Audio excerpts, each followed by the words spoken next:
MCX, ISF और नवचेतन किसान producer company के साथ कमोडिटी न्यूज एप्लीकेशन मोलतोल की ओर से आयोजित मेंथा ऑयल जागरूकता कार्यक्रम पर आयोजित वेबिनार में आप सभी का स्वागत है। हम आपके स्वस्थ एवं प्रसन्न रहने की शुभकामना व्यक्त करते हैं। मेंथा ऑयल पर आयोजित इस वेबिनार में प्रकाश केमिकल्स बदायूं के श्री प्रतीश गुप्ता, शिवम ट्रेडर्स महमूदाबाद सीतापुर के श्री राजकुमार वर्मा, रामपुर मथुरा के प्रोग्रेसिव किसान श्री शैलेंद्र प्रताप सिंह, नवचेतन किसान प्रोड्यूसर कंपनी बाराबंकी के श्री राजकुमार और MCX के सुनील कुमार मुख्य वक्ता हैं। मैं कमल शर्मा आप सभी वक्ताओं का अभिनंदन करता हूं। वेबिनार की शुरुआत में प्रकाश केमिकल्स बदायूं के श्री प्रतीश गुप्ता जी से अनुरोध है कि मेंथा की पैदावार, मांग, खपत और ऑयल उत्पादन के लिहाज से चालू मार्केटिंग वर्ष का हाल कैसा है, उस पर वे अपनी बात रखें। श्री प्रतीश गुप्ता जी।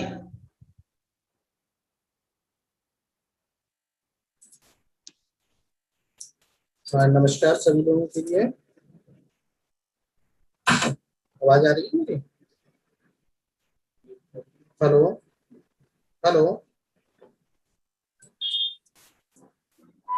हेलो। आ रही है आवाज? अच्छा ठीक है। पिछले साल के मुकाबले इस साल मेंथा का जो स्विंग एरिया था वो बहुत ज्यादा था, पर वो ईस्टर्न और वेस्टर्न क्रॉप ये दो अलग अलग पार्टों में जो स्विंग हुई थी, तो ईस्टर्न पार्ट था वो बारिश के कारण थोड़ा अफेक्टेड हो गया था, तो उस एरिया में करीब 15 से 20% के करीब लॉस पीरियड में लग रहा था होगा। पर पश्चिमी उत्तर प्रदेश में वेस्टर्न साइड में कोई लॉस नहीं हुआ बारिश से। ओवरऑल मैं इसको ये मानता हूँ कि जो 25% का इंक्रीमेंट था क्रॉप के प्रोडक्शन में, वो करीब 10% का होगा। अगर लास्ट ईयर एक्स क्रॉप थी तो इस साल उसमें 10% प्लस होगी। और पिछली साल जो टेंटेटिव हम लोगों का जो क्रॉप का प्रोडक्शन का आइडिया था वो करीब 53,000 मेट्रिक टन के करीब था, तो उसमें 15% का इस बार इजाफा लेके चलना पड़ेगा जी। और सेकंड पॉइंट क्या था सर? जी ठीक। और अब मैं जय शिवम ट्रेडर्स महमूदाबाद सीतापुर के श्री राजकुमार वर्मा जी को आमंत्रित करूंगा कि वे मेंथा के इस साल उत्पादन और बारिश से पड़े असर और मौजूदा मांग पर अपनी बात रखें। श्री राजकुमार वर्मा जी। हेलो हेलो, मेरी आवाज मेरे तक पहुंच रही? जी सर आ रही है आवाज, पर धीरे है आवाज कम है। ठीक है सर, सभी मित्रों को नमस्कार। और मुझे मूल्य दिया गया है कि मेंथा का उत्पाद इस वक्त ऐसा था। मेंथा इस बार बहुत अच्छी प्रोग्रेस में था, मगर तौफे और यासू तूफान के चक्कर में असमय बारिश हो गई। इससे हमारी एरिया उत्तर प्रदेश की पश्चिमी एरिया में, पूर्वी एरिया में बिहार, थोड़ा नुकसान हो गया। जो फसल 35 से 40% केवल निकल पाई थी, बाकी जो बची थी उसमें काफी नुकसान हो गया। जो एरिया मेरे यहाँ पहले रिकवरी आती थी 1 एकड़ में, तो आप मान लीजिए 55 से 60 kg, वो आई है 30 से 35 kg इस बार आई है। इससे बारिश का हमारे यहाँ नुकसान हुआ, बारिश से, असमय बारिश। और दूसरा पॉइंट क्या दिया गया था? हेलो हेलो हेलो सर, दूसरा पॉइंट क्या था? ये तो मौसम बारिश से आगे के बारे में बताया हमने आपको, कम हुआ तो हमारे यहाँ एकड़ में 50 से 60 किलो निकलता था, 30 से 35 किलो निकला है, नुकसान हुआ। राजकुमार वर्मा जी, आपसे रिक्वेस्ट है, आप आपकी आवाज बिल्कुल नहीं आ रही, तो अगर आप अपना वीडियो ऑफ कर देंगे तो शायद आवाज आ पाए, क्योंकि आपके यहाँ का नेटवर्क शायद थोड़ा कमजोर लग रहा है।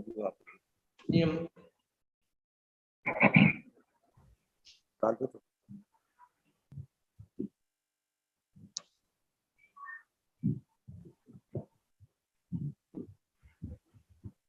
तो आवाज तो कम है।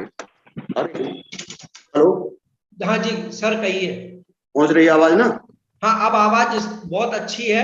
आप अपनी बात को दोबारा पेश कर दें सर, क्योंकि पिछली बार हमें भी बराबर सुनाई नहीं दिया था। सर मेरे यहाँ पूर्वी उत्तर प्रदेश में बाराबंकी पूरे एरिया में इस बार तौकते और यास तूफान की वजह से असमय बारिश हुई।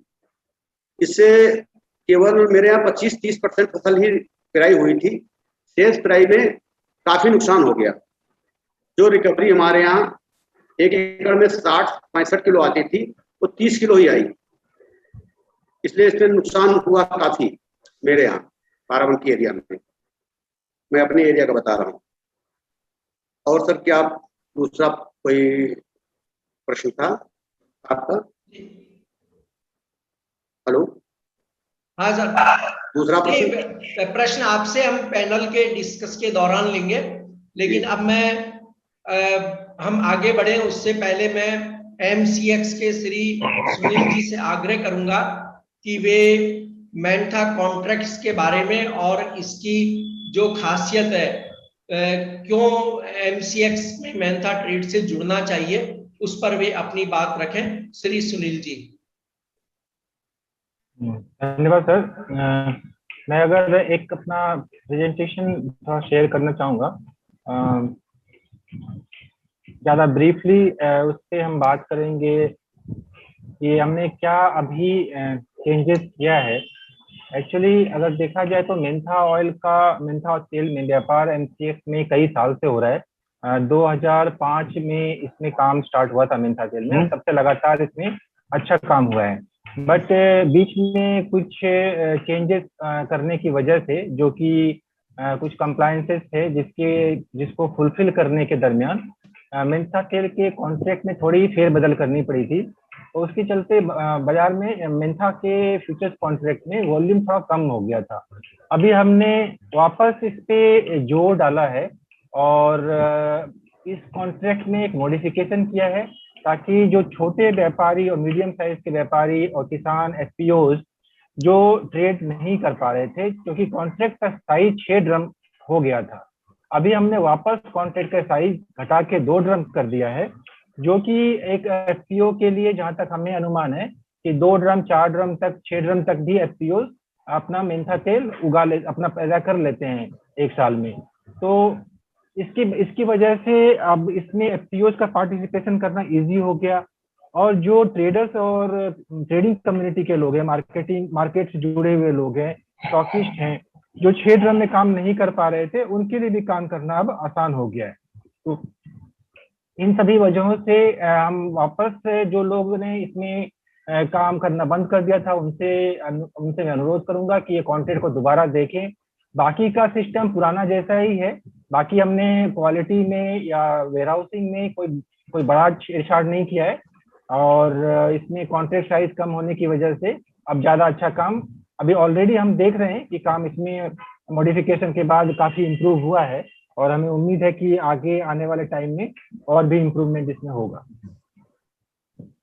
तो बाकी का आगे भी डिस्कशन के दौरान बात करेंगे, लेकिन मेरा पहला पॉइंट यही था कि जो ट्रेडिंग कम्युनिटी या एफपीओ मेंथा में काम नहीं कर पा रहे थे ट्रेडिंग लॉट बड़ी होने की वजह से, अब वो वापस से काम स्टार्ट कर सकते हैं, क्योंकि हमने ट्रेडिंग लॉट और डिलीवरी लॉट दोनों ही घटा के 2 ड्रम कर दिया है, जो कि पहले 6 ड्रम हुआ करती थी।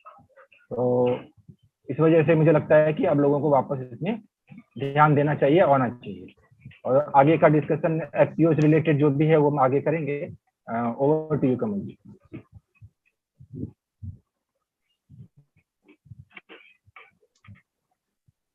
कमल जी। जी मैंने अपनी बात रखी है, आगे का आप बताएं, आगे का संचालन करें।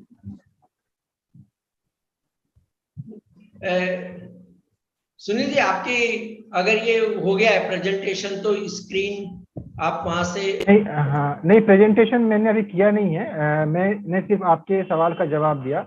इसको अभी मैं शेयर स्टॉप कर दे रहा हूँ। जी जी हाँ ठीक रहते हैं। अब मैं रामपुर मथुरा के प्रोग्रेसिव किसान श्री शैलेंद्र प्रताप सिंह, जिनको लाल साहब के नाम से भी जाना जाता है, से मैं अनुरोध करूंगा कि मेंथा की खेती में जो नए प्रयोग हुए हैं, क्योंकि वो प्रोग्रेसिव किसान है, तो मेंथा की खेती में किस तरह के परिवर्तन की और जरूरत आप महसूस करते हैं, उसके बारे में कहें Shri Shailendra Pratap Singh ji. Actually sir, farming technique menthol की ज्यादा बदली नहीं है पिछले 20 साल से। हाँ, प्लांटिंग के मेथड्स जरूर कुछ बदली हुए हैं। रिजल्ट्स उनके क्या है ये कह पाना अभी बहुत जल्दी है, बिकॉज धीमे धीमे प्लांटिंग के तरीके लोग बदल रहे हैं। इस साल because of rain, early rain, मई के सेकेंड वीक से रेनफॉल शुरू हो गई, जब हार्वेस्टिंग की एक तरह से शुरुआत ही हुई थी, तो जाहिर सी बात है कि प्रोडक्शन वाज वेरी पुअर। कुछ तो क्रॉप खेत में ही खराब गई पानी भरने से। तो एंड रिजल्ट बता पाना बड़ा मुश्किल होगा कि जो चेंजेस हम लोग लाए खेती में करने के लिए, कल्टीवेशन प्रैक्टिसेस में, उनका इफेक्ट क्या हुआ, वो बड़ा मुश्किल है बता पाना। और एक चीज जो और देखी जा रही है वो ये है, मेंथॉल में माइट्स का प्रकोप बहुत हो रहा है ओवर पीरियड ऑफ टाइम। आज से 15 साल पहले, 10 साल पहले माइट्स नहीं थे, अब माइट्स बहुत है। प्रॉब्ली रीजन ये है कि हम क्रॉप रोटेशन नहीं कर पा रहे हैं, फसल चक्र नहीं बदली कर पा रहे हैं, वही खेत में लगातार हर साल मेंथॉल हो रही है। ऑलमोस्ट कल्टीवेशन साइकिल भी वही है, आलू किया, मेंथॉल किया, धान किया, धान के बाद फिर आलू किया, फिर मेंथॉल पे आ गए। तो कोई इन्फेक्शन जो एक बार सॉइल में आ जाता है, वो जब तक कि आप उसे ब्रेक नहीं करेंगे क्रॉप से, यू चेंज द फील्ड, वो हो नहीं पाता है। And the cost of pesticide, fungicide, ये सब बहुत बढ़ती जा रही। Cultivation cost has gone up tremendously. उसको चेक करने के लिए अब यही है कि हमें अपनी जो फील्ड्स हैं उनको एक बार चेंज जरूर करना पड़ेगा। लेकिन ये कहना ज्यादा आसान है। लैंड फ्रेगमेंटेटेड इतनी हो गई है, विभाजित इतनी हो गई है कि बेचारा किसान कहाँ बदली करे खेत। आज से 50 साल पहले एक फैमिली में अगर 10 एकड़ जमीन थी, वो फैमिली मल्टीप्लाई हो गई है, प्रॉब्ली लैंड होल्डिंग अब 2 एकड़ है एक आदमी के पास। तो ये बड़ी प्रैक्टिकल प्रॉब्लम्स है। अब इनसे कैसे निपटें ये तो आप ही बता सकते हैं। वो रोटेशन क्रॉप का करना बहुत जरूरी है, ये हमारा किसान समझ नहीं पा रहा है। उसकी मजबूरी है कि अगर बेचारा ये नहीं करेगा तो करेगा क्या। गन्ने में पैसे नहीं मिल रहे हैं, खुला जानवर, छुट्टा जानवर इतने घूम रहे हैं कि कोई दूसरी फसल को बचाना मुश्किल है। मेंथॉल में कम से कम ये सुकून है कि जानवर से नुकसान कम होता है या नहीं होता है, तो वो मजबूरी में कर रहा है। जी सर, आप अपने सवाल हमसे चैट बॉक्स में पूछ सकते हैं। आप अपने कोई भी प्रश्न हो इस वेबिनार में और मेंथा के बारे में, तो ये जरूर हमें पोस्ट करें और उनका सभी जो पैनलिस्ट है वे आंसर देने की कोशिश पूरी करेंगे, पूरा प्रयास करेंगे। दूसरी बात मैं कहना चाहूंगा कि इस वेबिनार के बारे में अब अपना फीडबैक हमें चैट बॉक्स में जरूर लिखें। आपको ये वेबिनार कैसी लगी ये जरूर बताएं, और आपका फीडबैक और सुझाव हमारे लिए बहुत कीमती है। हम अब इस वेबिनार को आगे बढ़ाते हैं। इस दौरान मैंने नवचेतन किसान प्रोड्यूसर कंपनी बाराबंकी के श्री राजकुमार जी से फोन पे बात करी है। वे जुड़ने का प्रयास कर रहे हैं, पर वे एक बाराबंकी के पास एक गांव में है, तो शायद नेट की कुछ प्रॉब्लम है। फिर भी उन्होंने कहा कि मैं कोशिश पूरी कर रहा हूं। वे जो ही हमसे जुड़ेंगे वे एफपीओ के बारे में अपनी बात रखेंगे। लेकिन अब हम अगले सवाल पे आते हैं कि उसमें पहला सवाल मैं प्रतीश गुप्ता जी से करना चाहूंगा कि जिन देशों में भारतीय मेंथा ऑयल का निर्यात होता है वहां अब लॉकडाउन नहीं है, हालांकि तीसरी लहर की आहट जरूर सुनी जा रही है। कुल मिलाकर कैसा प्रभाव आप एक्सपोर्ट ट्रेड पर देख रहे हैं प्रतीश जी? कंपेरिजन टू लास्ट मंथ थोड़ा डिमांड था, लेकिन सरप्राइजली डिमांड थोड़ा सा शॉर्ट हुआ है। और इसका कारण एग्जैक्ट तो नहीं समझ में आ रहा है, लेकिन जिसका डिमांड थोड़ा सा शॉर्ट तो हुआ है। अब इसको कोविड समझ लें या थोड़ा इकोनॉमी में ज्यादा वो समझ लें। सर आवाज में बहुत क्लियरिटी नहीं है सर, थोड़ा सा प्रयास करें कि आवाज क्लियर आ जाए। अगर इसका लास्ट 2 मंथ से इसको कंपेरिजन करें तो डिमांड का जो अभी 15-20 दिन से 1 महीना से काफी कमजोर लग रही है। इसका कारण ये नहीं कह सकते कि कोविड है या तीसरी लहर का आना है, पर सरप्राइजली लोगों ने थोड़ा सा डिमांड इसमें कमी है। और जी सर। जितनी एग्रेसिव बाइंग अभी जून और मई में हुई थी चाइना से, वो भी इस टाइम बड़ा स्लो उसमें। मैं कोई फर्दर कोई ऑर्डर अभी आ नहीं है इसका। प्रतीक जी, मेरा आपसे अनुरोध है कि थोड़ी सी आप वॉइस और नेट को प्लीज चेक करें, क्योंकि वॉइस बहुत क्लियर नहीं आई है, जिसकी वजह से जो दर्शक जुड़े हुए वे चीजों को सुन नहीं पाए। प्लीज जरा सा आप करें। तब तक मैं शैलेंद्र प्रताप सिंह जी से बातचीत इस पर करता हूं कि शैलेंद्र जी, मेंथा की फसल का रकबा जो है वो इस साल घटा या बढ़ा, और मेंथा की कटाई के समय कई जगह बारिश हुई थी, क्या वाकई उससे नुकसान हुआ या कोई बहुत बड़ा नुकसान नहीं हो पाया? क्या रही थी वस्तु स्थिति? सर मेंथा का एरिया तो डेफिनेटली बढ़ा था। हमारा एरिया जो राजकुमार लाल जी ने बताया था वो बाराबंकी से मिला हुआ है। शुगर फैक्ट्री भी हमारे यहाँ है। नो, आपको जैसे कि पता है कि sugar cane and sugar factories की हालत बहुत खराब है, तो फार्मर डाइवर्ट किया था मेंथा पे।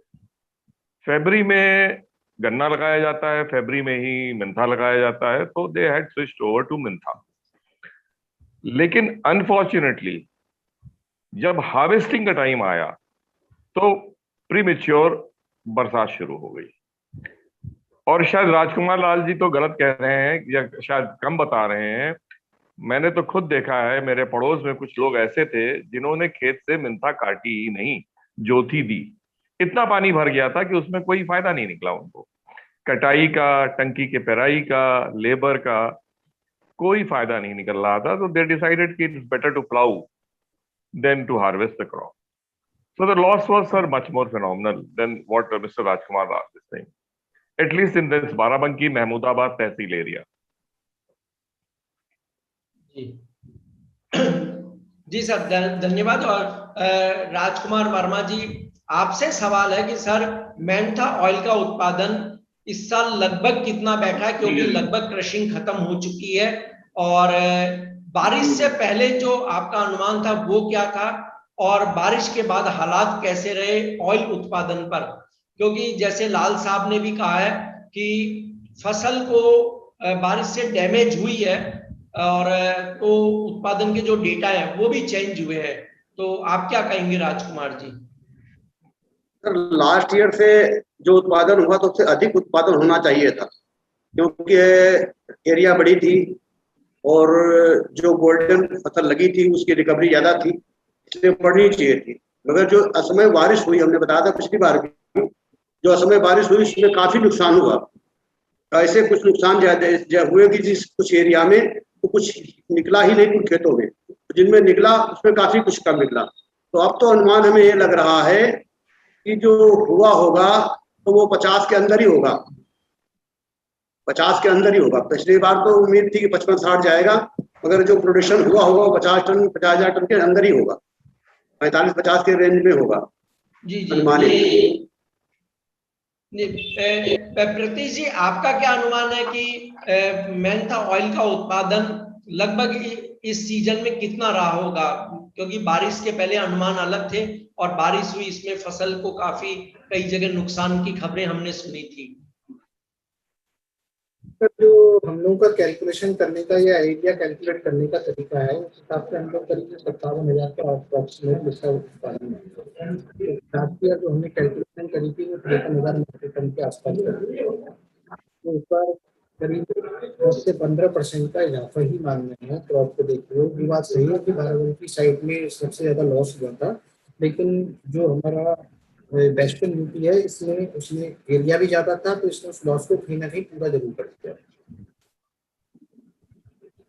तो मुझे तो लगता जी है जी प्लस पे ही रहना पड़ेगा इसका कैलकुलेशन के साथ।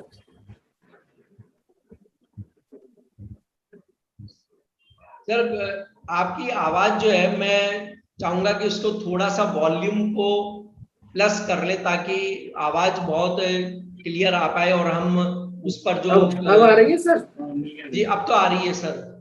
मैं ये कह रहा था, जो लास्ट ईयर प्रोडक्शन था उससे 15% का इजाफा मानना हो मैं इस साल के प्रोडक्शन का। जो बात सही है कि बाराबंकी एरिया में प्रोडक्शन में 25% का लॉस हुआ था, लेकिन पश्चिमी उत्तर प्रदेश में जो मेंथा का रकबा हुआ था उसमें लॉस कोई काउंट नहीं हुआ था। तो लास्ट ईयर जब हम लोग 53,000 मैट्रिक टन के आसपास प्रोडक्शन का अनुमान लगा रहे थे, और इस साल हम उसमें 10 से 15% का इजाफा मान रहे हैं, तो हमारे हिसाब से जो 57,000 मैट्रिक टन के आसपास प्रोडक्शन होगा और करीब 10,000 टन के करीब लास्ट ईयर का कैरी ओवर बनेगा, तो टोटल पूल साइज करीब 65,000 मैट्रिक टन के तरफ होगा, जो इंडस्ट्री को इस्तेमाल के लिए ऑयल मिला।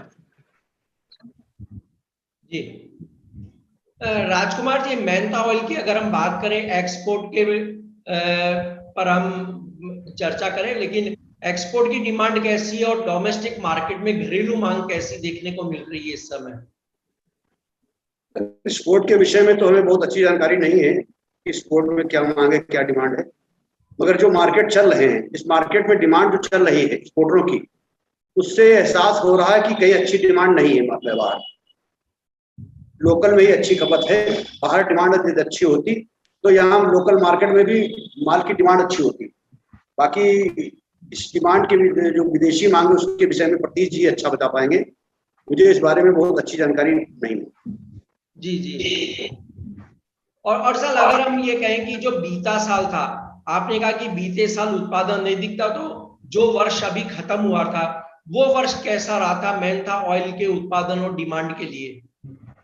वो वर्ष तो डिमांड तो ठीक ठाक थी और प्रोडक्शन में भी कोई नुकसान नहीं हुआ था, कोई मतलब उत्पादन में कोई नुकसान नहीं हुआ था। तो डिमांड जो इस वर्ष चल रही है, कोविड के बाद से इस साल चल रही है, उससे अच्छी डिमांड थी, क्योंकि उससे अच्छे माल की मांगे जा रहे थे। यहाँ एक्सपोर्टर ले रहा था, इसका मतलब एक्सपोर्टर का माल बिक रहा ग्रेंडर में। इस बार एक्सपोर्टर का माल लेने में रुचि भी नहीं है, अगर रुचि कम है तो इसका मतलब उसका माल बाहर नहीं बिक रहा, या प्रतिशत नहीं बिक रहा है, क्या नहीं बिक रहा, ये तो डिमांड अच्छी है या किस चाइना में जा रहा है, यूरोप जा रहा, अफ्रीका जा रहा, इस विषय में बहुत अच्छी जानकारी हमें नहीं। इस विषय में अच्छी जानकारी प्रतीश जी दे सकते हैं। जी धन्यवाद राजकुमार जी। अब मैं शैलेंद्र प्रताप सिंह जी से पूछना चाहूंगा कि मेंथा की इस साल नई फसलें, नई नस्लें भी जो बोई गई थी, नई वैरायटीज, उनके नतीजे कैसे रहे? सर, क्योंकि हार्वेस्टिंग प्रॉपर हो नहीं पाई बिकॉज ऑफ मॉनसून, तो एंड रिजल्ट बताना बड़ा मुश्किल है। हाँ, कुछ एक दो खेत जो लोगों ने काटे जिनको कि पानी से इफेक्ट नहीं हुआ था, तो दे वर क्वाइट सेटिस्फाइड, वो खुश थे। उनकी 50 से 60 किलो का एवरेज एकड़ का आ रहा था, बट वो बड़े कम लोग थे जो काट पाए थे, ज्यादातर तो लोग बरसात में फंस गए थे। जी, और अगर सर ये मैं कहूं कि मेंथा की खेती में कोई बड़ी क्रांति लानी हो, तो किस तरह के उपाय होने चाहिए, चाहे वो किसानों के स्तर पर हो, चाहे सरकार के स्तर पर हो, या जो मेंथा ऑयल इंडस्ट्री है वो मिलकर के कोई उपाय करे कि जिससे हम एक बड़ी क्रांति और बड़े उत्पादन की ओर जा सके? क्या होने चाहिए उस तरह के उपाय? सर, हमारे यहाँ पे, हमारे एरिया में मेंथॉल सीजन में 60% लैंड मास जो है वो अंडर मेंथॉल होता है। अब 60% कुल जमीन का टोटल अगर मेंथॉल सोइंग हो रही है, इसे बहुत बड़ी कल्टीवेशन एरिया है। बाकी गन्ना है, केला है, गेहूं है, लेकिन ईल्ड मैं देख रहा हूं पिछले कई सालों से ये इसी पे अटकी हुई है। लोगों ने गोल्डी वैरायटी ट्राई की, लास्ट ईयर भी ट्राई हुई, इस साल भी ट्राई हुई, लेकिन सर कोई फेनोमिनल चेंज ऐसा नहीं है। आज भी वो चाहे पुरानी वैरायटी शिवालिक हो, कोसी हो, बहुत कुछ आसी पास है, ज्यादा डिफरेंस है नहीं। Maybe soil environment conditions, Goldie को शायद वेस्टर्न यूपी में ज्यादा सूट करता हो वहाँ की सॉइल, हमारी सॉइल तराई एरिया है, मॉइस्चर बहुत है। बाराबंकी से भी फर्क है, महमूदाबाद में राजकुमार जी के यहाँ से भी एरिया हमारा फर्क है। हमारे यहाँ सॉइल में मॉइस्चर बहुत रहता है, ग्रोथ, प्लांट की वेजिटेटिव ग्रोथ बहुत है, हमको डिस्टेंस बढ़ा के लगाना पड़ता है कंपेयर टू इनके यहाँ से। और ये वेजिटेटिव ग्रोथ मेंथा में नहीं है, हर क्रॉप में है, चाहे वो केला हो, गन्ना हो, गेहूं हो, हर क्रॉप जो हमारे यहाँ है उसमें ग्रोथ ज्यादा होती है, हाइट ज्यादा होती है। तो शिवालिक भी और कोसी भी कोई बहुत पीछे नहीं रही है। अगर एकड़ में 2-4 किलो का ही फर्क गिर रहा है तो मैं नहीं समझ सकता हूँ, कह सकता हूँ कि Goldie was a very success, because जितनी ये नई वेराइटी आ रही, they are more sensitive, they are more prone to infection, pesticide का इस्तेमाल ज्यादा है, माइट इन्फेस्टेशन ज्यादा है, ये उतनी हार्डी नहीं है। जी धन्यवाद शैलेंद्र जी, आपने बहुत सार्थक और अच्छी जानकारी दी। हम फंडामेंटल्स पे अभी चर्चा जारी रखेंगे रितेश जी आपके साथ और राजकुमार जी के साथ, लेकिन उससे पहले मैं सुनील जी से कुछ पूछना चाहूंगा कि Sunil ji, commodity exchange MCX में कारोबारियों को किस तरह ट्रेड की सुविधा दी जाती है, कैसे ट्रेडर्स एमसीएक्स मेंथा वायदा से जुड़ सकते हैं कारोबार करने के लिए? धन्यवाद कमल जी। व्यापारी या कोई भी इंडिविजुअल या कोई ऑर्गेनाइजेशन एज ए फर्म अपने आप अगर एमसीएक्स में काम करना चाहता है तो उसके लिए मेंथा ऑयल हो या एमसीएक्स में लिस्टेड कोई भी दूसरी कमोडिटी हो, उसके लिए करना ये होता है कि उनको एक अकाउंट खुलवाना पड़ता है एमसीएक्स के किसी भी रजिस्टर्ड ब्रोकर के साथ। एमसीएक्स के काफी सारे रजिस्टर्ड ब्रोकर्स हैं, मेंबर्स हैं, उनमें किसी के यहाँ किसी भी ब्रोकर जिनके साथ भी आपका तालमेल हो, आपकी अंडरस्टैंडिंग हो, जिससे आपको कॉन्फिडेंस हो और जो आपको सही वैल्यू दे, तो वो उनके यहाँ आप अकाउंट खुलवा सकते हैं। अकाउंट खुलवाना जो है सिंपल प्रोसेस है, इससे आपको एक केवाईसी करना होता है, सिंपल केवाईसी होता है। और जब आप ट्रेड करते हैं तो ट्रेड करने से पहले एक्सचेंज के हिसाब से और ब्रोकर का जो रिक्वायरमेंट है रिस्क मैनेजमेंट के पॉइंट ऑफ व्यू से, वो आपको मार्जिन मनी डिपॉजिट करनी कहते हैं। तो मार्जिन मनी डिपॉजिट करके और जो भी आपके बीच में ब्रोकरेज तय हुआ है और आप काम स्टार्ट कर सकते हैं। तो मतलब काम स्टार्ट करने से पहले का प्रक्रिया जो है कोई बहुत कॉम्प्लिकेटेड नहीं है, और ज्यादातर ब्रोकर जो है अकाउंट खोलने का कोई चार्ज भी नहीं करते। जब आप काम करते हैं तो अपना वो ब्रोकरेज जो है वो लगाते हैं। तो सिंपल केवाईसी करके आप काम स्टार्ट कर सकते हैं। और अगर डिलीवरी का काम करना होगा, जैसे अगर कोई फिजिकल से जुड़े हुए व्यापारी हैं और अगर उनको डिलीवरी देना है या लेना है, तो पहले तो मंडी रजिस्ट्रेशन की जरूरत पड़ती थी। और चूंकि हमारे यहाँ 2 डिलीवरी सेंटर है, चंदौसी में और बाराबंकी में, तो दोनों जगह मंडी का आपको जरूरत पड़ती थी रजिस्ट्रेशन की। बट अब चूंकि मंडी लग नहीं रहा है तो आपका यूपी का जीएसटी रजिस्ट्रेशन बस होना चाहिए और आप डिलीवरी का भी काम कर सकते हैं। तो ये भी जो जीएसटी रजिस्ट्रेशन की भी जरूरत आपको तब पड़ेगी जब आप डिलीवरी में जाना चाहते हैं, तो लेना है या देना है। सिंपली अगर आपको ट्रेडिंग करनी है, अगर प्राइस वो घटने बढ़ने से अपने आप को हेज करना है कि ताकि आपका रिस्क मैनेजमेंट करना है, तो उसके लिए आपको सिंपल केवाईसी करके आप ट्रेडिंग स्टार्ट कर सकते हैं और डिलीवरी के समय आप बाकी का रिक्वायरमेंट भी फुलफिल कर सकते हैं। तो ये सिंपल प्रक्रिया है और कोई भी ब्रोकर के यहाँ आप जाएंगे तो आपको प्रैक्टिकली आपको अच्छे से और बता देंगे जब आप अकाउंट खोलने जाएंगे। और एक्सचेंज को भी आप लिख सकते हैं कि इनकेस आपको कोई दिक्कत आए, अगर किसी ब्रोकर का चुनाव में या कोई भी हैंड होल्डिंग या गाइडेंस की जरूरत हो, तो आप मुझे भी संपर्क कर सकते हैं।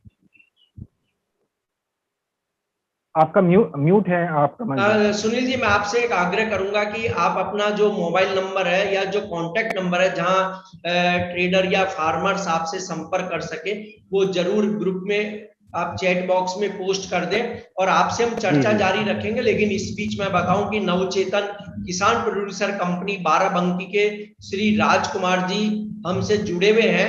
राजकुमार जी, मैं आपसे अनुरोध करूंगा कि आप अपने एफपीओ के बारे में सभी को बताएं कि आपके एफपीओ से कितने किसान जुड़े हुए हैं और मेंथा किसान किस तरह लाभ ले रहे हैं। राजकुमार जी, नवचेतन किसान प्रोड्यूसर कंपनी।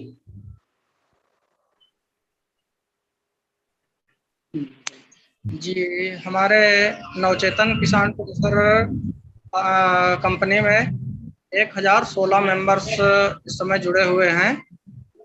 और ये बाराबंकी क्षेत्र हमारा तो है ही है मेंथा के लिए। तो इसमें हमारे यहाँ किसान के लिए ये मानिए कि मेंथा ही मुख्य फसल है जो किसानों के लिए बेहतर है। तो उससे मेंथा से मेंबर्स को बढ़िया फायदा हो रहा है। जी राजकुमार जी, आपके जो एफपीओ से किसान जुड़े हुए हैं उनके बीच आप अवेयरनेस प्रोग्राम कैसे चलाते हैं? उनको कैसे मेंथा की फसल या नस्लें या जो हम कहें कि भाई मौसम के प्रभाव हैं, उन सब की जानकारी आप किस तरह देते हैं उन्हें? एक्चुअली सर हम लोगों को हमारा एफपीओ जो है भूमि सुधारण निगम के द्वारा संचालित है। इस वजह से हम लोगों को लखनऊ में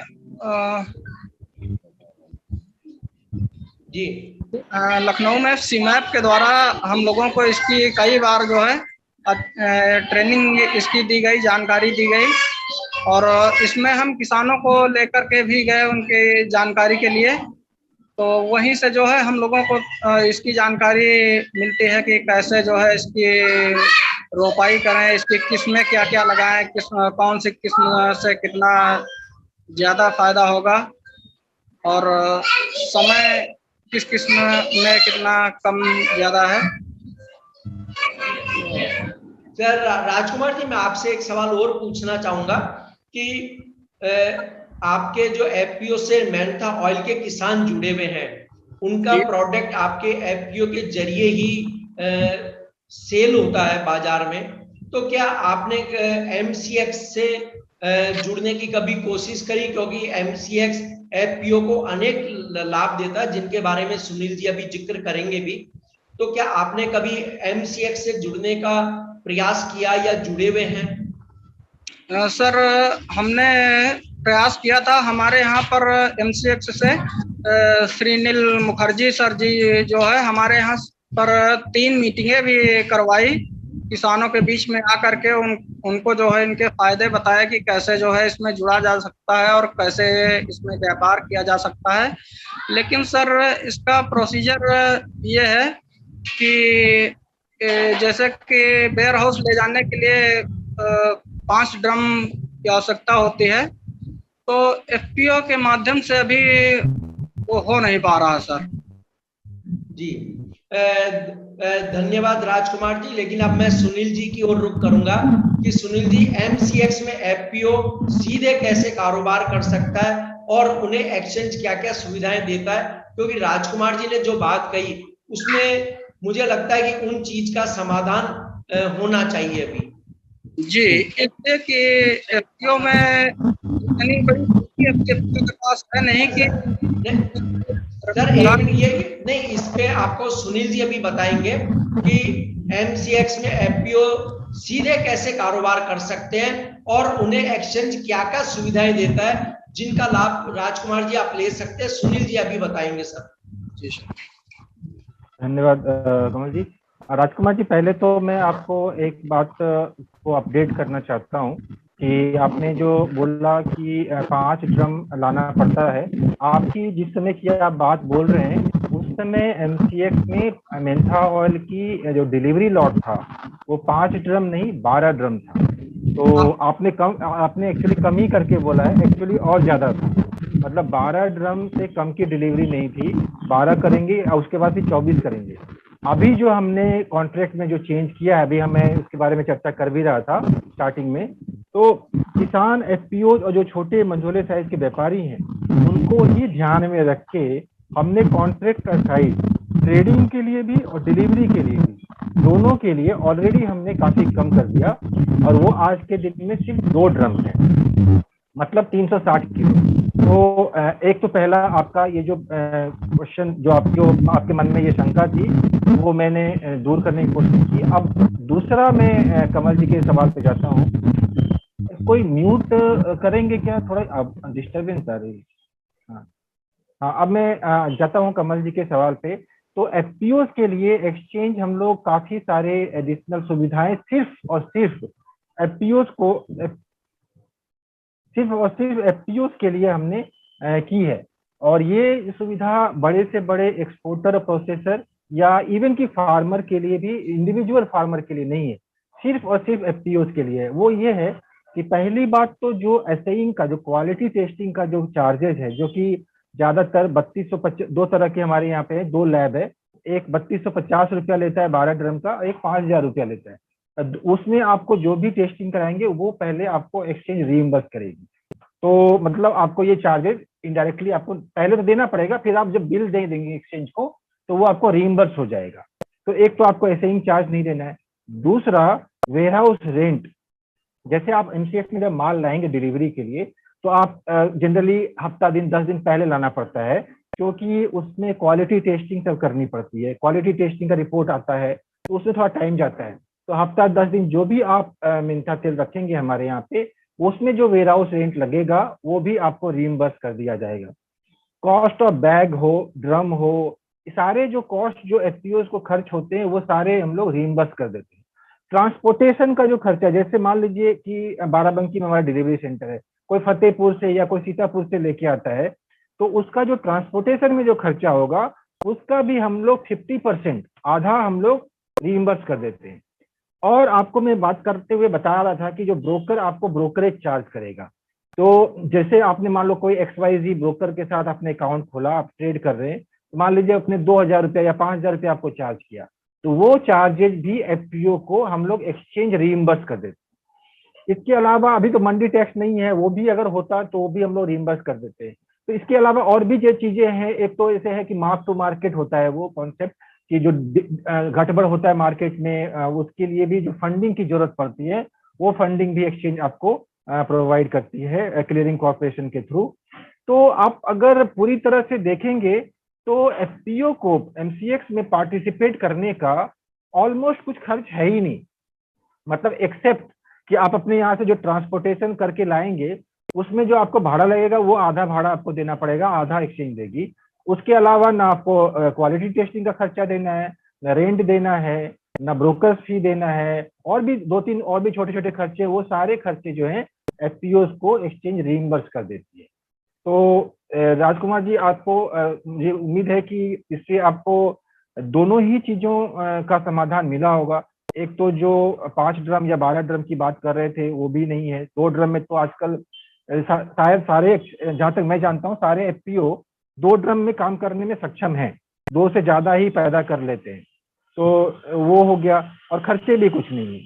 तो ये है सारा बेनिफिट जो हम लोग एफपीओ को दे रहे हैं। और इसके अलावा अगर और कुछ स्पेसिफिक जानकारी चाहिए तो आप मुझसे पूछ सकते हैं, मीटिंग अभी भी पूछ सकते हैं, या बाद में भी कभी आपके मन में सवाल आए तो बाद में भी मैंने नंबर इसमें डाल दूंगा, आप बाद में भी फोन कर सकते हैं।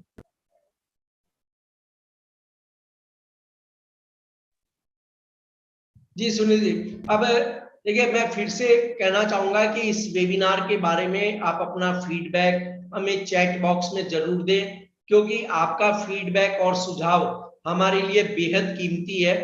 मैं वापस फंडामेंटल की चर्चा करना चाहूंगा कि इसमें प्रतीश जी से यह सवाल है कि चीन को इस फसल वर्ष में मेंथा ऑयल का निर्यात कैसा रहने की संभावना है, और बाकी देशों जैसे खासकर यूरोप, अफ्रीका की हम बात करें तो वहां बाजार संभावनाएं कैसी है हमारे लिए? प्रतीश जी। क्योंकि लास्ट ईयर जो उस टाइम राजकुमार जी कह रहे थे कि लास्ट ईयर डिमांड अच्छी थी और इस साल थोड़ी वीक है। सर थोड़ी आवाज प्लीज। लास्ट ईयर जो चाइना ने बहुत एग्रेसिव बाइंग करी थी इंडिया से, जिस कारण 22,000 से 23,000 मैट्रिक टन का मेंथोल का एक्सपोर्ट हो गया था। जो पिछले सालों में जो रेशियो करीब 50% मेंथोल चाइना के लिए और 50% यूरोप एंड अमेरिका के लिए होता था, तो लास्ट ईयर 65% मतलब 15% करीब एक्सेस माल उन्होंने परचेज करा था। लेकिन इस साल ऐसी एग्रेसिव बाइंग देखने को नहीं मिल रही है। जो उन्होंने फॉरवर्ड कॉन्ट्रैक्ट्स में जो माल खरीदा था जो जुलाई शिपमेंट का, बस उसके बाद नई कोई बाइंग नहीं हुई और वो भी माल डिलीवरी हो चुका है, कोई एग्रेसिव बाइंग नहीं। इसलिए जो मार्केट जो डलनेस है वो उसी की देन है। और यूरोप में वह डिमांड थोड़ी सी साइलेंटली कमी नजर आ रही है, कहीं ना कहीं सिंथेटिक मेंथॉल का प्रभाव नजर आने लगा है। इतना भी एक्सटर्नल यूज में जो मेंथॉल यूज होने लगा है उसमें सिंथेटिक अपना रोल प्ले करने लगा है। जी राजकुमार जी, इस साल अगर अब पहले हम ये बात करें कि मेंथा ऑयल इंडस्ट्री में अगर बड़े सुधार करने हों तो क्या क्या उपाय आप सुझाएंगे? राजकुमार वर्मा जी। जी जी जी जी सर, बताएं। सर, मेंथल इंडस्ट्री में सुधार के लिए सबसे पहले तो जो सिंथेटिक्स जर्मन से आ रहा मेरे यहाँ, जो मेरे बाजार को उत्पादन पे 30% लगभग कब्जा किए हुए है।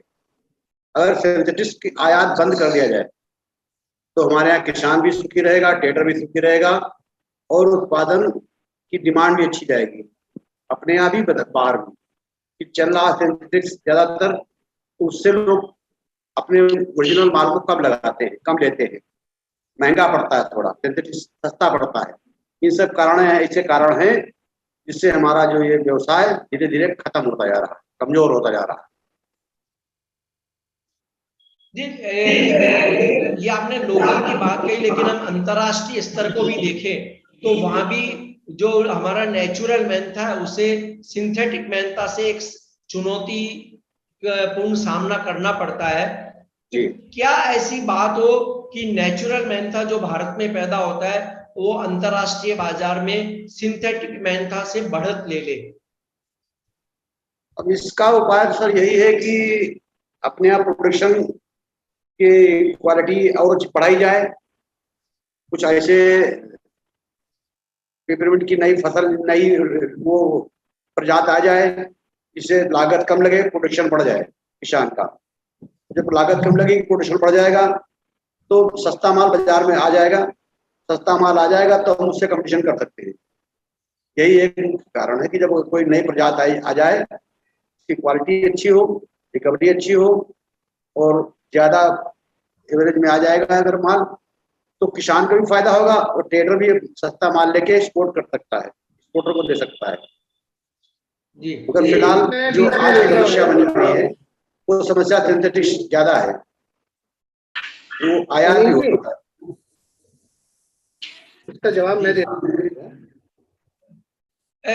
शैलेंद्र जी, मैं आपसे यहाँ एक प्रश्न इसी मुद्दे पर लेना चाहूंगा कि जैसे राजकुमार जी ने कहा कि उत्पादन बढ़े और प्राइस अगर हमारे नीचे होते हैं अंतरराष्ट्रीय बाजार में तो हम सिंथेटिक मेंथा को compete कर सकते हैं।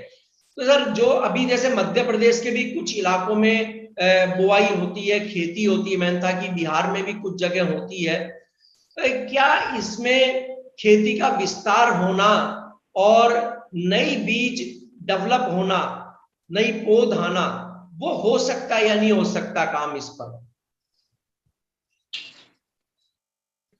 सर, आपकी आवाज बंद है शैलेंद्र जी, प्लीज आपका माइक जो ऑन करिए सर।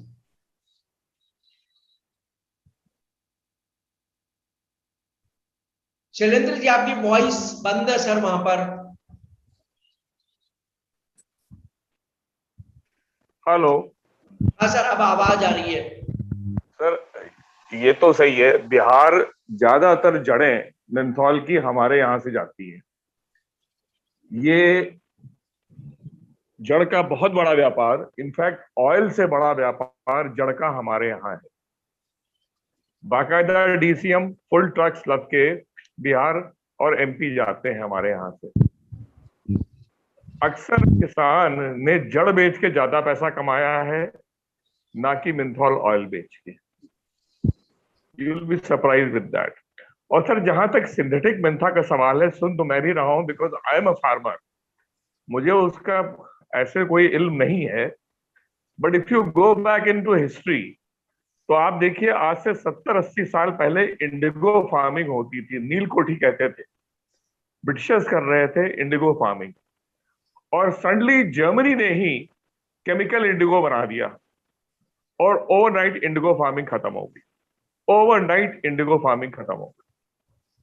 तो सर, ये तो वही है, कॉस्ट बेनिफिट रेशियो की बात है। जब तक हम सिंथेटिक मेंथा से कॉस्ट कम रख पाएंगे अपनी, तभी तक हम मार्केट में टिक पाएंगे। अदरवाइज सिंथेटिक मेंथा की कोई लिमिट नहीं है, they can produce to any length. हम तो जमीन पे आधारित हैं, जमीन जितना देगी उतना ही पैदा कर सकते हैं। They have quantities of scale, we don't have quantities of scale, land is shrinking.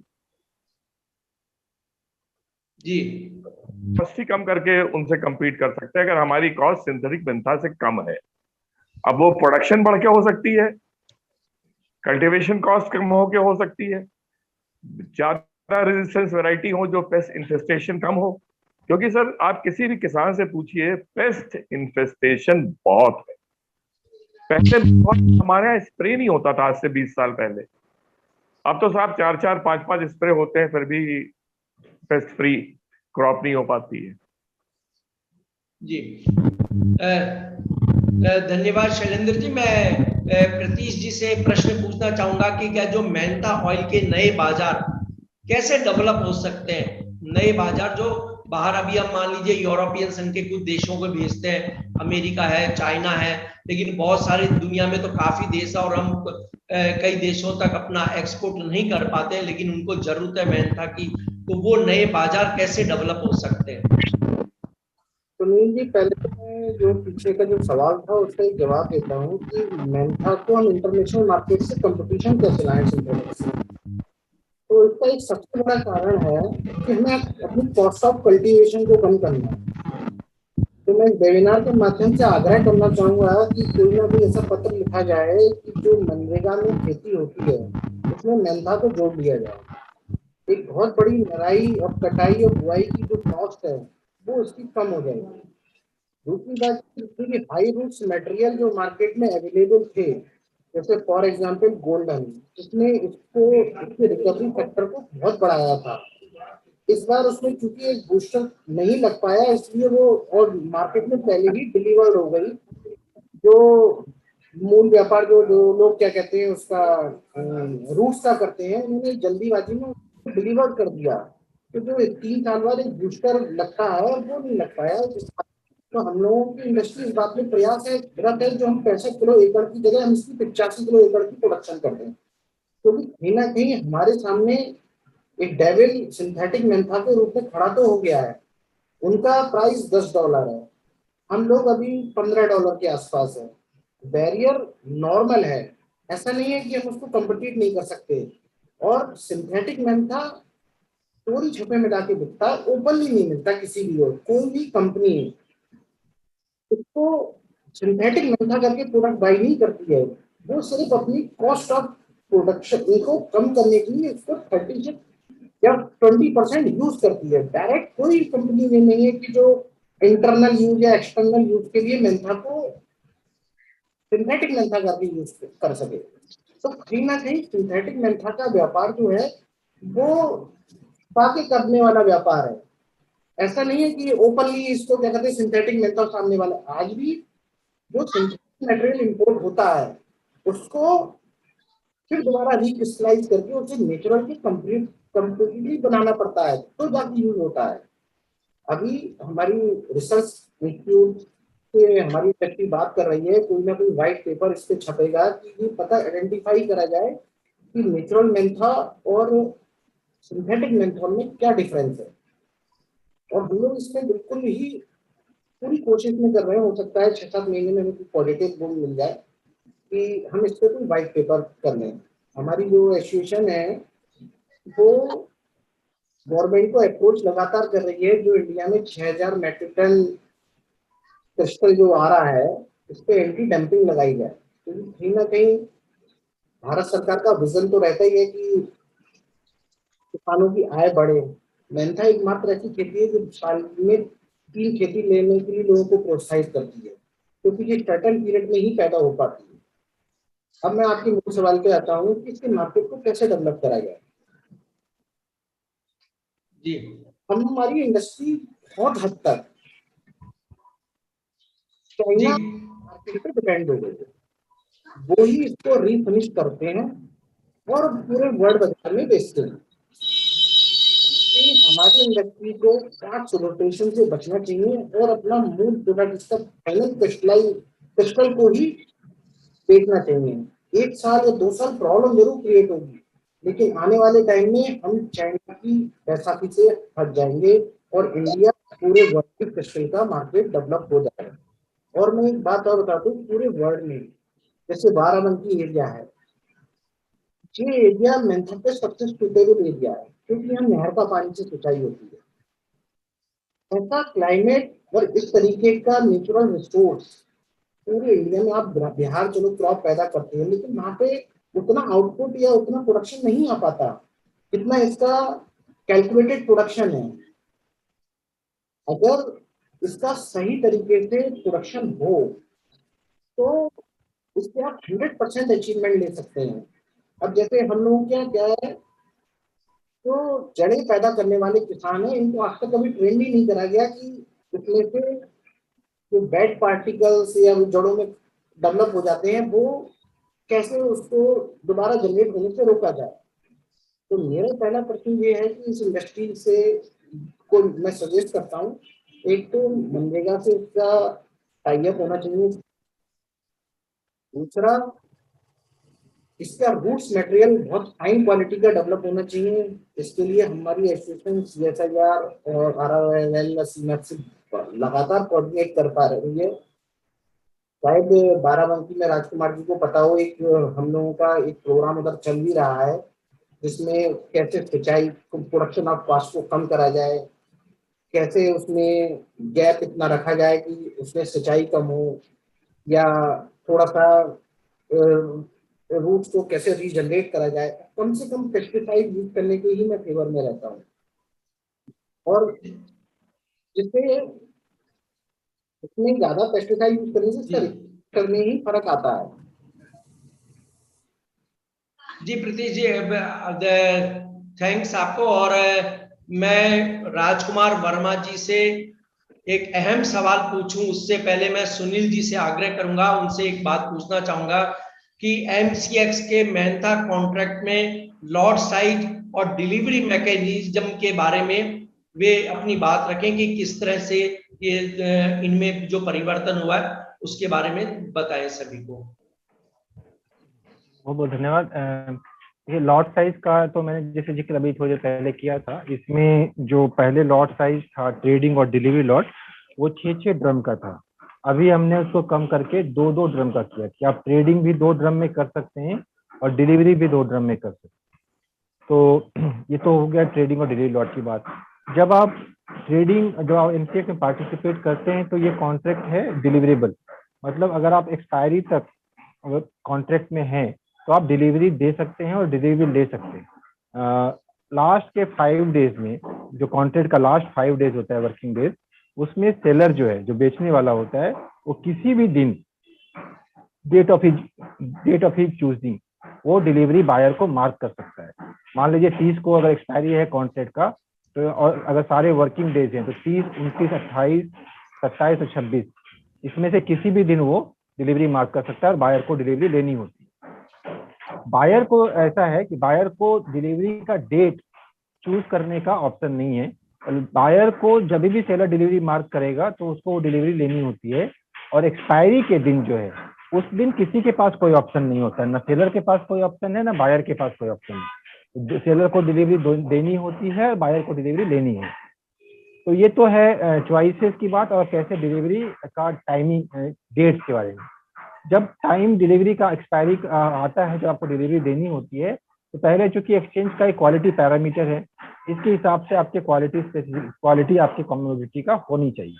तो वो आप कॉन्ट्रैक्ट के अभी तो इसमें शायद उतना डिटेल में नहीं जा पाएंगे, लेकिन आपके साथ हम शेयर कर दूंगा कॉन्ट्रैक्ट स्पेसिफिकेशन। उसके हिसाब से आपको क्वालिटी होनी चाहिए। अगर क्वालिटी आपकी सुपीरियर है तो उसके आपको प्रीमियम भी मिलेगा, अगर क्वालिटी इंफीरियर है तो उसका डिस्काउंट लगेगा। और पहले क्या करना होता है कि पहले MCX के डेजिग्नेटेड वेयरहाउस, जो कि बाराबंकी में है और चंदोसी में, डेजिग्नेटेड वेयरहाउस में आपको माल लाना होता है।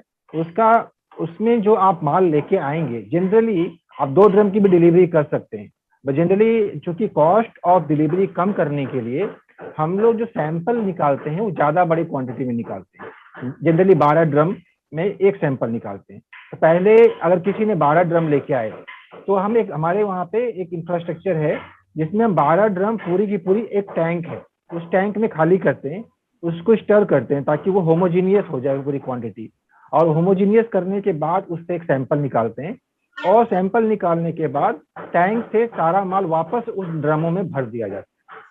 तो अगर आप 2 ड्रम करें, 4 या 6 या 8 या 10 या 12, तो उसमें आपका एक ही सैंपल लिया जाएगा। 12 से ज्यादा लाएंगे तो फिर 2 सैंपल लिया जाएगा 12 से 24 के लिए। तो एक बार सैंपल ले लिया गया, उसका रिपोर्ट आ गया, क्वालिटी पास हो गई, तो आपका डीमेट अकाउंट, जब आप ब्रोकर के यहाँ पे अकाउंट खुलवाते हैं तो साथ में आपका एक डीमेट अकाउंट खुलता है, और वो सारा डीमेट फॉर्म में आपकी डिलीवरी आपके अकाउंट में क्रेडिट हो जाएगी, डिपॉजिट आपके अकाउंट में क्रेडिट हो गई।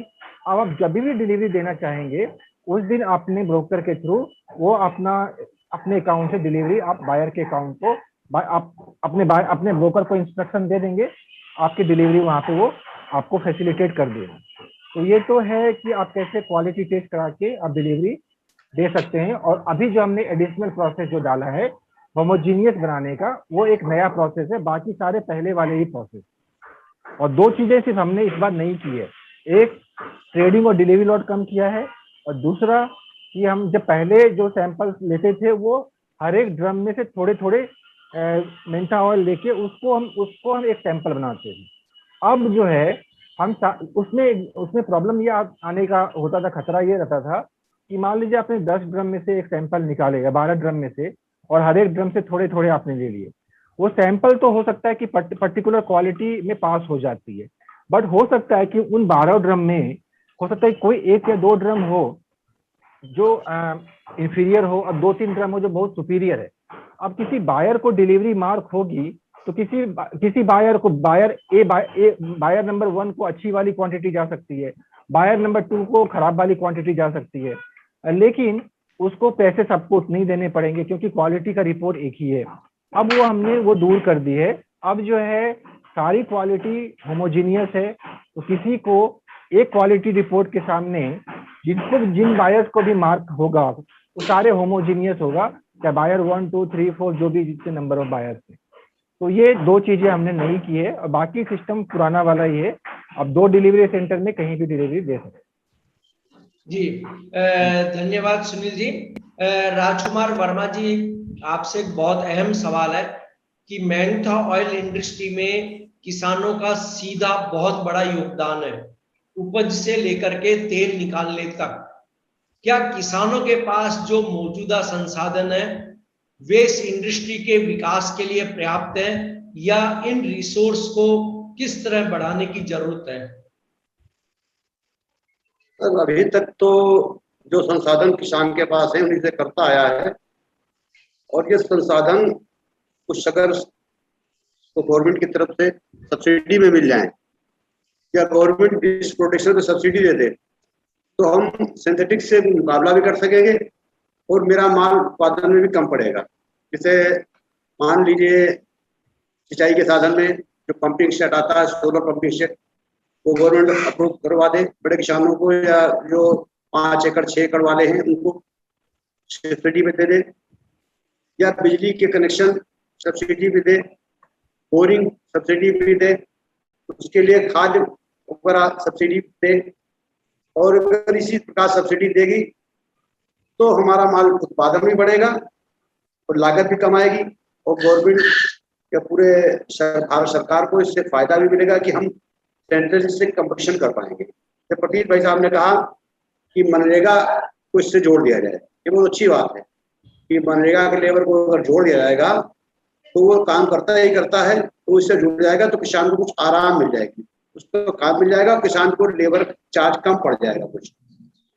इस तरह के उपाय अगर सरकार कुछ ध्यान दे, इस पे सरकार को तो ट्रेडर टैक्स देता है, और किसान को सरकार क्या दे रही है इस मेंथा पे, जो करोड़ों अरबों रुपए विदेश से ये हमारा मेंथा लाता है। किसान को भी गवर्नमेंट कुछ न कुछ पे ध्यान देना चाहिए, उस पर कुछ सब्सिडी देनी चाहिए, पीरियड में सब्सिडी मिल जाएगी तो उसकी लागत कम हो जाएगी। धन्यवाद राजकुमार जी। यहाँ पर सुनील जी एक प्रश्न आया राजीव गर्ग जी से, अब हम दर्शकों के सवालों को लेंगे।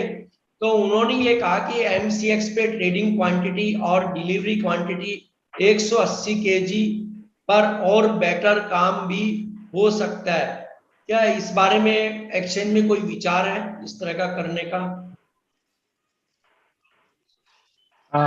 नहीं, अभी तो हमने ये कॉन्ट्रैक्ट में मॉडिफिकेशन किए, अभी बहुत ही कम टाइम हुआ।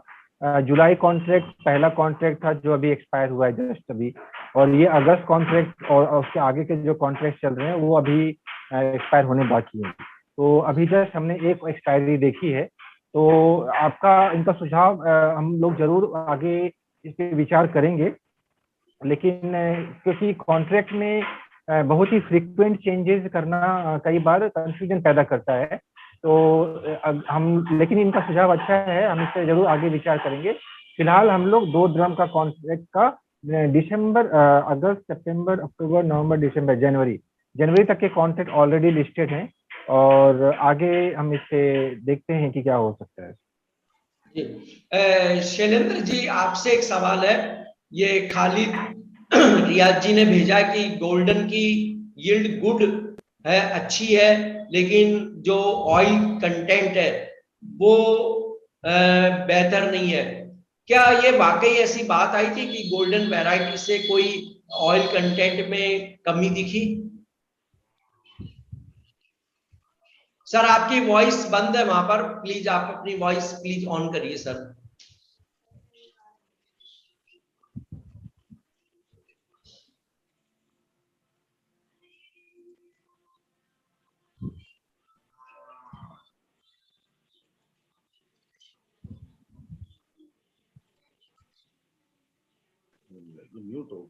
हेलो।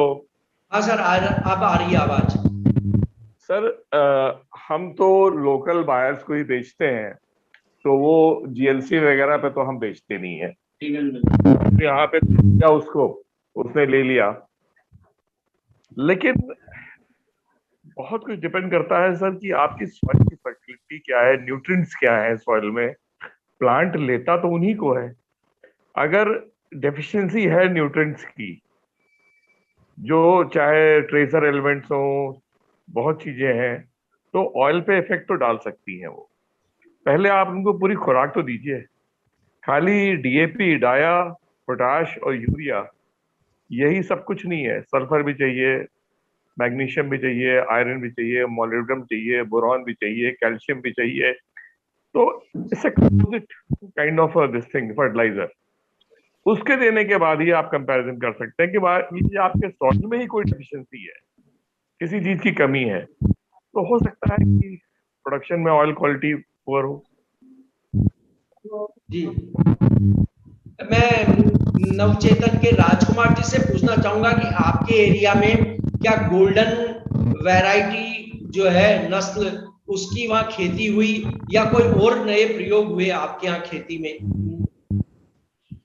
जी सर, हमारे यहाँ गोल्डन भी 2 साल से लग रही है। तो वैसे इस पूंजी और अपेक्षा जो है इसका तेल का जो है एवरेज अच्छा है। जी प्रतीश जी, आपसे एक सवाल है। ये माधव जी ने भेजा है कि मेंथा ऑयल का जीएलसी रेट मेंथा ऑयल से ऊपर है, तो मेंथा ऑयल का प्रोडक्शन करने में कैसे फायदा हो रहा है, कृपया मार्गदर्शन करें। ऐसा होता है कि थोड़ा सा कंफ्यूजन मार्केट में रहता है, तो उसका कारण कुछ और है। उसका कारण ये है कि टोटल मेंथोल का जो क्वांटिटी है, जैसे सर वॉइस 100 धीमी है आपकी सर। इसमें हेलो सर वॉइस बहुत धीमी आ रही है। वॉइस नहीं आ रही है। हेलो, हाँ जी। अब आ रही है सर वॉइस? जी ऐसा होता है सर, जो मेंथॉल का जो प्राइस होता है ना, वो टीएमसी फैक्टर पे डिपेंड करता है, टोटल मेंथॉल कंटेंट्स। और जो मार्केट में जीएलसी का रेट है या कंजीलिंग का रेट है, तो थोड़ा सा अभी इंडस्ट्री इसको जरा एडजस्ट नहीं कर पाई है। इसका मूल कारण था कि बहुत साल पहले हम लोगों के यहाँ टेक्नोलॉजी बहुत पुअर थी, तो पैक कॉलम की जीएलसियां होती थी। अब वो कैपिलरी कॉलम में ट्रांसफर हो गई हैं, तो लोगों को ये लगता है कि हमारा जीएलसी प्राइस जे है और हमें जे प्राइस दिया जा रहा है। इंडस्ट्री बहुत जल्दी इस रेट को कॉमन करने वाली है। जो बात है भाई साहब की, तो जीएलसी रेट नहीं, उसका टोटल मेंथॉल कंटेंट कितना है, वो 91% के करीब ही है, तो उसी का वो प्राइस मार्केट में रेमिट होता है। जी अच्छा सर, ये खालिद जी ने आपसे एक सवाल और पूछा है प्रतीश जी, कि एक्सपोर्ट कंडीशन के बारे में बताने का अनुरोध है उनका। एक्सपोर्ट अभी तो है, लेकिन जल्दी डिमांड बहुत जल्दी आने की संभावना पूरी है, अगर बशर्ते कोई कोविड का कोई नया इफेक्ट नहीं आए तो जल्दी, क्या कहते हैं, मुझे लगता है कि सितंबर लास्ट में इसमें डिमांड क्रिएट होगी। जी सुनील जी, हर्ष जी का एक सवाल आया है कि कोई इंडिविजुअल किसान यदि एमसीएक्स में मेंथा ऑयल पर कारोबार करना चाहे, अपनी उत्पादन को वहां बेचना चाहे, तो उसे एक्सचेंज कोई अलग से बेनिफिट देता है या एफपीओ से ही जुड़ने पर वे बेनिफिट मिल सकते हैं जो एक्सचेंज प्रोवाइड करता है? सर सवाल किनका है ये? किनका सवाल है ये? हर्ष जी? नहीं, देखिए अभी ऐसा है कि जो पॉलिसी है एक्सचेंज की, वो एफपीओ सेंट्रिक की है, और इंडिविजुअल फार्मर ट्रेड कर सकता है। वो जैसे कोई भी इंडिविजुअल और ऑर्गेनाइजेशन काम कर सकता है, उसमें कोई रोक टोक नहीं है। बट अगर आपको एक्सचेंज के बेनिफिट्स लेने हैं, जैसे तो मैंने गिना है क्यूसी चार्जेस का या वेयर हाउस रेंट का, और भी बाकी सारे मैंने गिनाए थे, अगर वो बेनिफिट्स लेना है तो वो अभी एज ऑफ नाउ एफपीओ के थ्रू ही फार्मर्स को प्रोवाइड किया जा रहा है। तो एक तरह से ये एक इनडायरेक्ट ये भी कोशिश भी है एक्सचेंज का कहिए, या हमारे रेगुलेटर का कहिए, या हमारे गवर्नमेंट का कहिए, ये इनडायरेक्ट कोशिश भी है कि फार्मर एकजुट हो, और एकजुट होके एक कॉर्पोरेट और ऑर्गेनाइजेशनल लेवल पे काम करे, ताकि वो अपने इनपुट कॉस्ट को भी कम कर पाए, आउटपुट में भी ज़्यादा अच्छे से नेगोशिएट करके माल बेच पाए, और जो दूसरे ऑर्गेनाइजेशंस हैं, प्राइवेट हो या गवर्नमेंट हो, उसके पॉलिसी का भी ज़्यादा फायदा उठा पाए। तो इसे kind of nudging them in a right direction, that also you can consider. But अगर आपको एक ही सेंटेंस में आंसर चाहिए तो वो यही है कि अभी हम लोग सिर्फ एफपीओ के थ्रू ही फार्मर्स को ये बेनिफिट्स दे रहे हैं। जी धन्यवाद सुनील जी, और लगभग सभी सवाल यहाँ आए, लेकिन फिर भी अगर आपके मन में कोई प्रश्न हो तो आप सुनील जी से कमल जी, पूछ सकते हैं। एक सवाल यहाँ पे आया हुआ है किन्हीं का, वो ओपन इंटरेस्ट के बारे में जानना चाह रहे हैं। विवेक मल्होत्रा जी हैं, please tell about open interest showing by MCX. अभी ये सवाल पूरा कंप्लीट मुझे नहीं लग रहा है कि ओपन इंटरेस्ट नहीं समझ पा रहे हैं ये, या कि वो क्या सिग्निफाई करता है वो नहीं समझ पा रहे हैं, या क्या है ओपन इंटरेस्ट, अभी कितना क्वांटिटी है वो समझ नहीं पा रहे हैं। तो दोनों चीजों का मैं ब्रीफली आंसर कर देता हूँ। ओपन इंटरेस्ट का मतलब ये होता है, हो सकता है कि आपको पता भी हो, ओपन इंटरेस्ट का मतलब ये होता है कि जो बायर और सेलर ने जो ट्रेड किया, और वो ट्रेड अभी भी ओपन है, मतलब वो ना डिलीवरी हुई है ना सेटलमेंट हुआ है, तो वो अभी भी एक्सचेंज में ओपन पोजीशन, आपने बाय कर लिया बट आपने उसको स्क्वायर अप नहीं किया, मतलब बाय किया सेल नहीं किया, या बाय किया और डिलीवरी नहीं ली, अभी तक एक्सपायरी नहीं हुई कॉन्ट्रैक्ट की, तो वो पोजीशन ओपन रहेगी। दो तरह से पोजीशन ओपन रहती है, या तो एक्सपायरी के दो तरीके से पोजीशन क्लोज होती है, या तो आपने एक्सपायरी के समय वो डिलीवरी में सेटलमेंट हो जाए तो क्लोज हो जाएगी पोजीशन, या फिर अगर एक्सपायरी से पहले अगर आपने बाय किया है और उसी कॉन्ट्रैक्ट को बाद में किसी भी समय उसी दिन या एक्सपायरी से पहले कभी भी सेल कर दिया, तो भी वो पोजीशन स्क्वायर अप हो जाता है और वो ओपन इंटरेस्ट से हट जाता है। जब तक वो पोजीशन मार्केट में ओपन है वो ओपन इंटरेस्ट में रिफ्लेक्ट होता है। और अगर आपका क्वेश्चन ये नहीं था, अगर आपका क्वेश्चन ये था कि कितना ओपन इंटरेस्ट है, तो अभी अगस्त कॉन्ट्रैक्ट में 1836 ड्रम का ओपन इंटरेस्ट है और सितंबर कॉन्ट्रैक्ट में 640 ड्रम का ओपन इंटरेस्ट।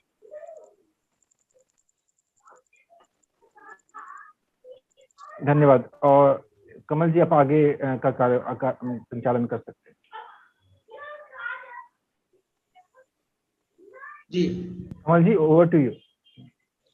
जी देखिए, अब भी किसी के भी मन में प्रश्न हो तो वे सुनील जी से पूछ सकते हैं, हमें भी ईमेल कर सकते हैं, हम उनका आंसर देने का पूरा प्रयास करेंगे।